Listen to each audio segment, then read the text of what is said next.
the whole thing that came out with Mayorkas. Rob, if you got all those clips, you know which ones I'm talking about with Mayorkas.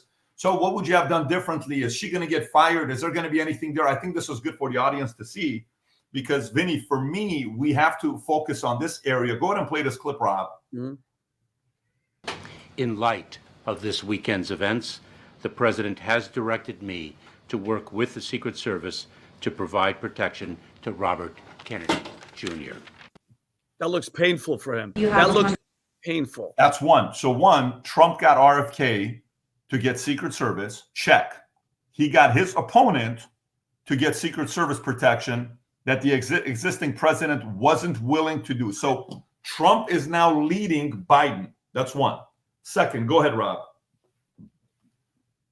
Keep playing the clip on the next one when he talks about the how the head of Secret Service handled it. Go ahead. You said that you have 100% confidence in the Secret Service. Do you have 100% confidence in Director Cheadle specifically? Yes. And Mr. Secretary, since Saturday, has anyone been reassigned or removed from Donald Trump's security detail? I don't have knowledge of that. I do not believe so. Okay, so they don't have the brass to fire people. That's the other part. When something like this happened, you got to fire them. And then watch what he says here. Go ahead, Rob. Slightly George, a direct line of sight like that to the former president should not occur. That is precisely why President Biden directed that an independent review of the incident occur. That will be done in close coordination with the FBI, which is conducting a separate criminal investigation, the importance of which cannot be overstated. Yet you trust 100% of what Kim did. And by the way, Rob, if you can find the interview with Kim where she takes full responsibility when she's asking, she kind of hesitates a little bit. She's the head of Secret Service. And then at the same time, she blames the local police officers for what happened. And it's wild because just yesterday I had Eric Prince on from the founder of Blackwater, who they had $1.6 billion of government contracts, $600 million from the CIA. This guy's done a lot of stuff protecting heads of states for many, many years to come. And he's been part of many projects. Some of the ones that if you learn about, you're like, he did that, he did that. I said, who is in charge? You know how in movies, Vinny, many times are like, well, you can leave. The feds are here. FBI is here. We're not leaving.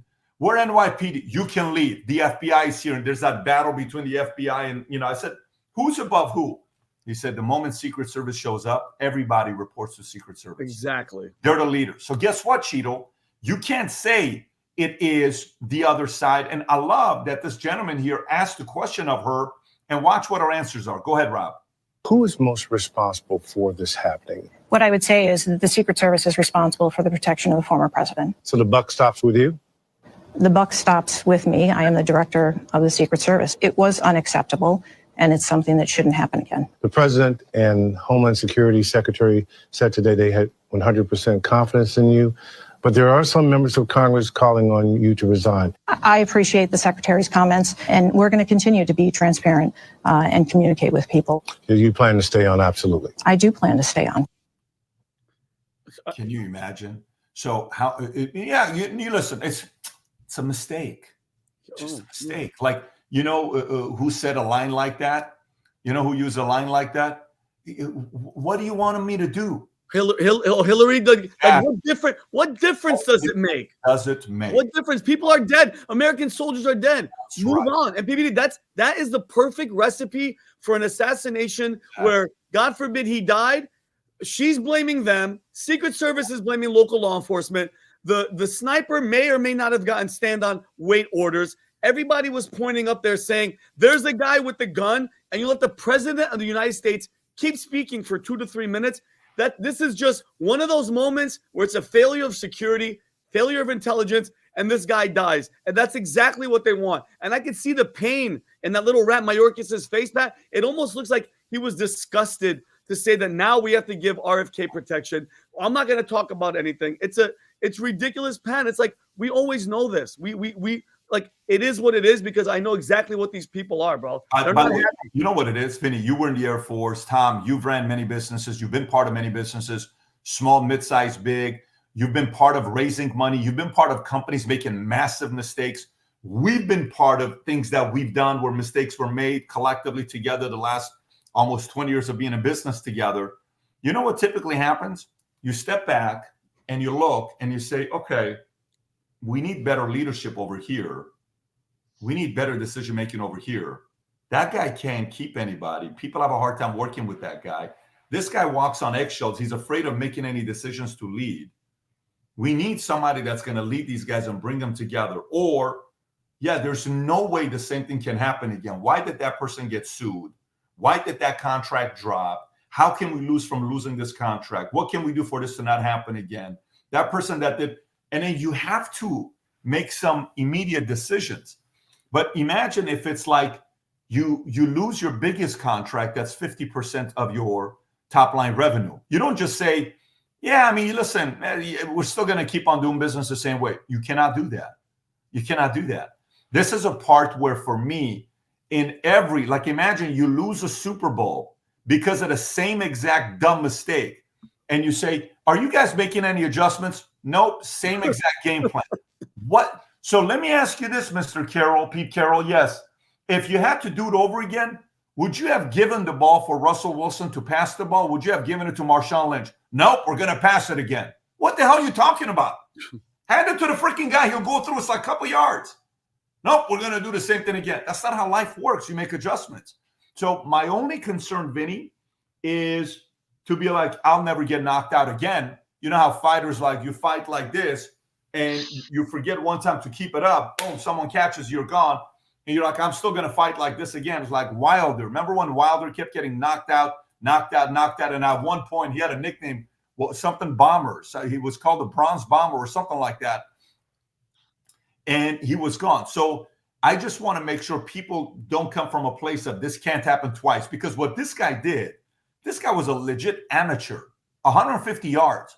You know what a 150-yard shooter could do? You're not even a sniper, Vinny. You're a marksman. You could probably make that shot, right? Easy. These guys make these shots from God knows how far. So they're lucky this guy didn't know what he was doing.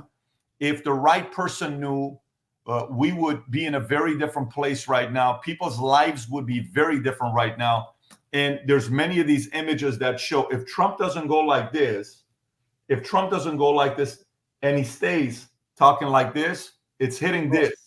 So if Trump doesn't do this, okay, it's this. Then what do? He's dead, potentially dead. Then what's the market looking like? Then what's America looking like? Then what's the world looking like? Then what's mayhem looking like? What do you think the people that support him are going to be doing? Do you think they're just going to sit on the sidelines? No, we'd be living in a very different America right now. So my only concern is the paranoia side.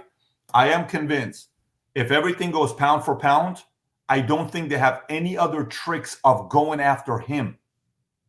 I think they're on empty. Here's what I mean by it. Stormy Daniels, what are you going to top? Karen McDougal, what are you going to top? Depleting $453 million of savings, whatever the number is. What are you going to top? Okay. Hey, Russia collusion. No one believes you today. What are you going to top? Hey, this guy's a womanizer. Hey, this guy's a terrible. What are you going to top? The guy's kids all love him. They all support him. Marla Maples came out the other day saying, I'm supporting Trump on the election. I mean, he's gone to his daughter's wedding, Tiffany. So there isn't anybody doesn't have any relationships with his kids. Eric Trump absolutely adores his father. Junior is emotional. Ivanka goes to the hospital and is right next to him the entire time and writes a very sentimental message out there. This is a very, very formidable candidate that you can no longer use all your tactics. You can't. The only thing you have to use is the same card. It's the only one. They don't have any other tactics that's going to work against them. So then the other side, and by the way, watch this here. Elon Musk comes out and says, I fully endorse Trump in that moment. And on top of that, he says, I'm committing to $45 million a month Wow. to a super PAC of Trump between now and the election. Wow. So you know what that is? $45 million a month, 111 days. It's roughly $160 million, $170 million, give or take. That's what Musk is saying. Would you have ever thought Musk is going to say, I want to give $45 million a month to a super PAC? All these business leaders flipping and saying, now I support him. Silicon Valley, he goes there. David Sachs leads an event with Schmatt and all the other guys, and they raised $13 million. Logan Paul going out there doing a podcast with him and then tweeting about it saying, this guy's a freaking badass. I don't know what Logan Paul said. And Paul has that audience. I mean, Dana White has all the tough guys audience. Whoever's an alpha watches UFC. If you watch UFC and the head guy is for Trump, what are you going to do?